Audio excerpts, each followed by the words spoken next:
Hi my dear friends, good morning to all. നമ്മൾ കഴിഞ്ഞ വീഡിയോയിൽ പറഞ്ഞ ആ കാര്യങ്ങളെക്കുറിച്ച് നിങ്ങൾ ശ്രദ്ധിച്ചായിരുന്നു. അത് നമ്മൾ പറഞ്ഞത് എന്താണെന്ന് ചോദിച്ചാൽ അത് ഓരോ കാര്യങ്ങളും ദൂരത്തെക്കുറിച്ച് പറയുന്നതിനെക്കുറിച്ചെല്ലാം പറഞ്ഞില്ലേ, അതിനെക്കുറിച്ച് നമുക്ക് മനസ്സിലായി. അതുപോലെ തന്നെ മറ്റൊരു കാര്യം അതേ പ്രാധാന്യം കൊടുത്ത് നമ്മൾ ശ്രദ്ധിക്കേണ്ട കാര്യമാണ്. നിങ്ങൾ ശ്രദ്ധിച്ചിട്ടുണ്ടോ? ഈ everything means what's everything, something, nothing and anything. ഇങ്ങനെ കുറച്ച് വാക്കുകൾ കേട്ടിട്ടുണ്ടോ?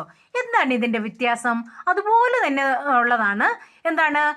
Everywhere, nowhere, somewhere and anywhere.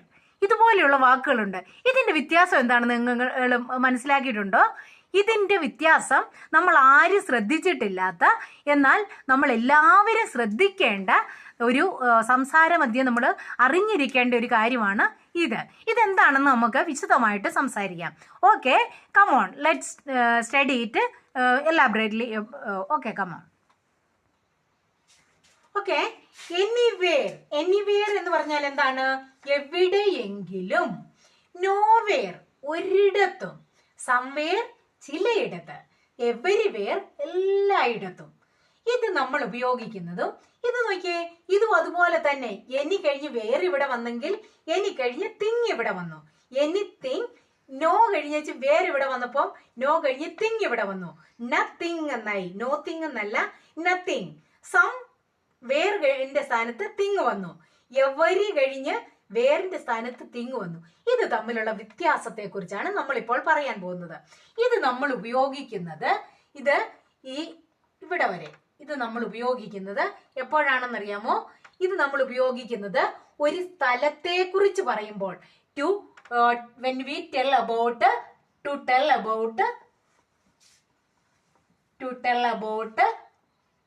what places, to tell about places we use this word. everywhere, എവിടെയെങ്കിലും സ്ഥലമാണ് ഉദ്ദേശിക്കുന്നത്. Everywhere, anywhere, nowhere, somewhere, everywhere. ഇതെല്ലാം ഉപയോഗിക്കുന്ന സ്ഥലത്തെ കുറിച്ച് പറയുന്ന സമയത്താണ്. ഐ വെന്റ് എവരിവെയർ, ഞാൻ എല്ലായിടത്തും പോയി. അതുപോലെ ഡിഡ് യു ഗോ എനിവെയർ, നിങ്ങൾ എവിടെയെങ്കിലും പോയോ? അങ്ങനെയുള്ള എവിടെ എന്നുള്ളത് സ്ഥലത്തെ കുറിച്ച് പറയുന്നതിന് വേണ്ടി മാത്രമാണ് നമ്മൾ ഇത് ഉപയോഗിക്കുള്ളൂ. പക്ഷേ ഇതിന്റെ ഫസ്റ്റ് വാക്കുകളെല്ലാം ഒരുപോലെയാണ്. പക്ഷേ തിങ് മാറുന്നു. തിങ് എന്ന് പറഞ്ഞാല് ഇത് നമ്മൾ ഉപയോഗിക്കുന്ന എപ്പോഴാണെന്നറിയാമോ? To tell about a thing. Thing means വസ്തുക്കള്. About a thing. To tell about a thing means to tell വസ്തുക്കളെ കുറിച്ച്, എന്തെങ്കിലും ഒരു വസ്തുക്കളെ കുറിച്ച് പറയുന്നതിന് വേണ്ടി നമ്മൾ ഈ തിങ് ഉപയോഗിക്കും. എങ്കിൽ നമ്മൾ ഇവിടെ സ്ഥലങ്ങളെ കുറിച്ച് പറയുന്നതിന് വേണ്ടിയാണ്.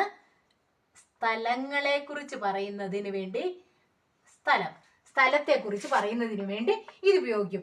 അങ്ങനെയാണെങ്കിൽ ഞാനൊന്ന് ചോദിക്കട്ടെ, സമയത്തെ കുറിച്ച് പറയുന്നതിനാണെങ്കിലോ നമ്മൾ എന്തുപയോഗിക്കണം? സമയത്തെ കുറിച്ച് പറയണം നമുക്ക്. അതുപോലെ നമുക്ക് പേഴ്സൺസിനെ കുറിച്ച്, വ്യക്തികളെ കുറിച്ച് പറയണം. അങ്ങനെയാണെങ്കിൽ എന്താണ് പറയേണ്ടത്? we have to tell about a person. How can we say this? How can we change these words instead of this? After this any, no, some, every. After which word we can use to tell about time? How can we use it? In the same way, how can we use this after this any? The same words. First words all are same. All will be same, but after this we have to change it to tell about a person and to tell about time. How can we say that? We can see that one. Okay, I shall tell you elaborately about this. Okay, ഇതാണ് നമ്മൾ ടൈമിനെ കുറിച്ച് പറയുന്നത്. It is to tell about time. Any after time, no after time, any time. ഏതെങ്കിലും സമയത്ത് means നമ്മൾ സാധാരണ പറയുന്ന പോലെ പറയുകയാണെങ്കിൽ പറയും എപ്പോഴെങ്കിലും. എപ്പോഴെങ്കിലും, അതാണ് എനി ടൈം. നോ ടൈം, ഒരു സമയത്തും ഇല്ലെങ്കിൽ ഒരിക്കലും. ഇതിന് നമ്മൾ വേറൊരു വാക്കുകൂടി, നമ്മൾ ഈ നോ ടൈമിന് നമ്മൾ വേറൊരു വാക്കുകൂടി ഉപയോഗിക്കും നമ്മൾ. അതാണ് നെവർ എന്ന് പറയും. നെവർ. നെവർ എന്ന് പറഞ്ഞാലും ഇത് തന്നെയാണ്. ഈ നെവർ എന്ന് പറയുന്ന അതേ അർത്ഥമാണ് നോ ടൈമിനും ഉള്ളത്. അതിന്റെ അർത്ഥമാണ് ഒരിക്കലും. നെവർ മീൻസ് ഒരിക്കലും. Never and no time both are same. ഇത് then some after time. It is to tell about time. You must keep it in your mind that it is to tell about time. അതുകൊണ്ടാണ് ഈ time ഇവിടെ വന്നിരിക്കുന്നു, സമയം ഇവിടെ വന്നിരിക്കുന്നു. Some time, ചില സമയത്ത്, അതായത് ചിലപ്പോൾ. അതുപോലെ എവരി ടൈം, എല്ലാ സമയത്തും. അതായത് നമ്മൾ സാധാരണ പറയുമ്പോഴൊക്കെ എല്ലാ സമയത്തും എന്ന് ഉപയോഗിക്കുന്നതിന് പകരം പലപ്പോഴും നമ്മൾ ഉപയോഗിക്കാറുണ്ട് എപ്പോഴും. എപ്പോഴും. ഇത് all both are same. Here this ഏതെങ്കിലും സമയത്ത് എപ്പോഴെങ്കിലും, ഇത് എല്ലാം സെയിം ആണ് കേട്ടോ. പിന്നെ അതുപോലെയാണ് നമ്മൾ ഇവിടെയാണ് നമ്മൾ ശ്രദ്ധിക്കേണ്ട ഒരു കാര്യം വന്നിരിക്കുന്നത്. This is to tell about, നമ്മൾ പറഞ്ഞായിരുന്നു എന്താണ് ടു ടെൽ അബൌട്ട് പേഴ്സൺസ്. പേഴ്സൺസിനെ കുറിച്ച്, വ്യക്തികളെ കുറിച്ച് എന്ന് പറഞ്ഞാൽ വ്യക്തികളെ കുറിച്ച് പറയുന്നതിനാണ് നമ്മൾ ഇത് ഉപയോഗിക്കുന്നത്. It is to tell about, okay, keep it in your mind. That is no, it is no. Persons, വ്യക്തികളെ കുറിച്ച് പറയുന്നതിന് വേണ്ടി നമ്മൾ ഉപയോഗിക്കുന്നതാണ് ഈ ഈ body. Everybody, anybody. Anybody means ആരെങ്കിലും. ആരെങ്കിലും. നോബഡി, ആരും. സംബഡി, കുറച്ചു പേര്. എവരിബഡി, എല്ലാവരും. എല്ലാവരും എന്ന് പറയും. പക്ഷേ ഇതൊന്ന് നോക്കിയേ, ഇവിടെ എനി ആഫ്റ്റർ ബഡി വന്നു. Anybody, nobody, somebody, everybody. ഇതെല്ലാം ഇവരിബഡി വന്നെങ്കിലും ഇവിടെയും നമ്മൾ പറഞ്ഞിരിക്കുന്നത് പേഴ്സൺസിനെ കുറിച്ചാണ്. പക്ഷെ വന്നിരിക്കുന്ന മീനിങ്ങും മലയാളം മീനിങ്ങും സെയിം ആണ്. അതെന്താണ് അതിന്റെ കാരണം? ഈ ബഡിക്ക് പകരം ഇവിടെ വന്നത് നോക്കിയേ, വണ്ണ. എനി വൺ, ആരെങ്കിലും. നോ വൺ, ആരും. സം വൺ, കുറച്ചു പേര്. എവരി വൺ, എല്ലാവരും. എല്ലാവരും എല്ലാവരും എന്ന് പറഞ്ഞു. ഇതിന് വന്ന വ്യത്യാസത്തിന് കാരണം എന്താണെന്ന് അറിയാമോ? ഇത് രണ്ടും നമ്മൾ പറഞ്ഞത് വ്യക്തികളെ കുറിച്ചാണ് പറഞ്ഞിരിക്കുന്നത്. വ്യക്തികളെ കുറിച്ച് പറഞ്ഞു. പക്ഷേ ഇതിന് വന്ന വ്യത്യാസം, ഇത് രണ്ടും പറഞ്ഞിരിക്കുന്നത് സെയിം ആണെങ്കിലും വന്നിരിക്കുന്ന വ്യത്യാസത്തിന് കാരണമുണ്ട്. ഇവിടെ നമ്മൾ സാധാരണ എനിബഡി, നോബഡി, സംബഡി, എവരിബഡി നമ്മൾ ഉപയോഗിക്കുന്നത് പ്ലൂറൽ ഫോംസിന്റെ കൂട്ടത്തിലാണ് നമ്മൾ ഇത് ഉപയോഗിക്കാറുള്ളത്. അതായത് ഈ പ്ലൂറൽ ഫോംസ് എന്ന് പറയുമ്പോൾ നമ്മൾ ഒന്നിലധികം ആൾക്കാരുള്ളത്. ഇത് നമ്മൾ ഈ എനിവൺ, നോവൺ അങ്ങനെയുള്ള ഇത് ഉപയോഗിക്കുന്നത് സാധാരണ രീതിയിൽ സിംഗുലർ ആയിരിക്കണം. അതായത് ഇത് ഏകവചനത്തിന്റെ കൂടെ മാത്രം നമ്മൾ ഉപയോഗിക്കാറുള്ളതാണ് ഈ എനിവൺ, നോവൺ, സംവൺ. അതുപോലെ എനിബഡി, നോബഡി ഇതെല്ലാം നമ്മൾ ഉപയോഗിക്കുന്നത് പ്ലൂറൽ ഫോംസിന്റെ കൂട്ടത്തിലാണ്. ഇതാണ് ഇത് തമ്മിലുള്ള വ്യത്യാസം. ഇതൊന്ന് ഓർത്ത് വെച്ചേക്കണം കേട്ടോ. ഇത് ഇപ്പോൾ നമ്മൾ എന്തെല്ലാം പഠിച്ചു?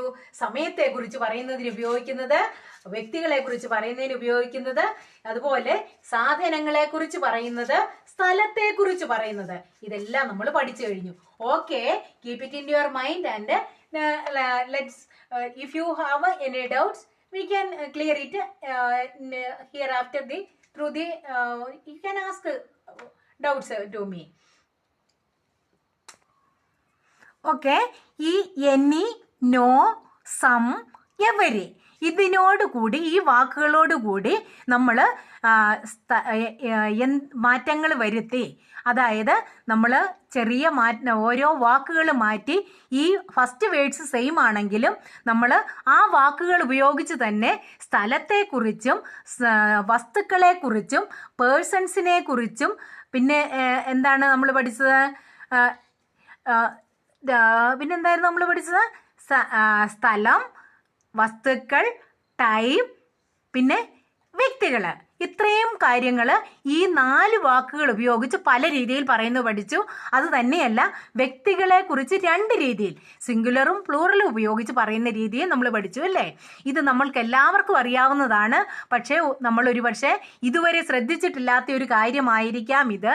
അതുകൊണ്ട് try to keep it in your mind and try to talk while understanding the difference of these words and meanings. Okay, if you did not understand, if you have any doubts, then you can do one thing. You can comment about it, or you try to contact with me with my contact number. Okay, goodbye till we meet again in the next class. Before that, one more thing is that ഈ Christmas അവധിക്ക് നമുക്ക് ഈ ക്ലാസ്സുകളിലൂടെ മാത്രം പോയി കൂട്ടുകാരെ നിങ്ങൾ എല്ലാവരെയും ശല്യപ്പെടുത്തുകയില്ല. നമുക്ക് കുറച്ച് മനോഹരമായ ഈ പ്രകൃതിയിലേക്ക് ഇറങ്ങിയിട്ടുള്ള കാഴ്ചകളും കൂടി, നമുക്ക് നയനമനോഹരമായ മറ്റ് കാഴ്ചകളും കൂടി ഈ ക്ലാസ്സിനിടയിൽ നമുക്ക് ഒന്ന് മിങ്കിൾ ചെയ്തുകൊണ്ട് നമുക്ക് ഒരല്പം എൻ്റർടൈൻമെൻറ്റ് കൂടി ആവാം കേട്ടോ. Okay, let's wait for the next class. Okay, till then by.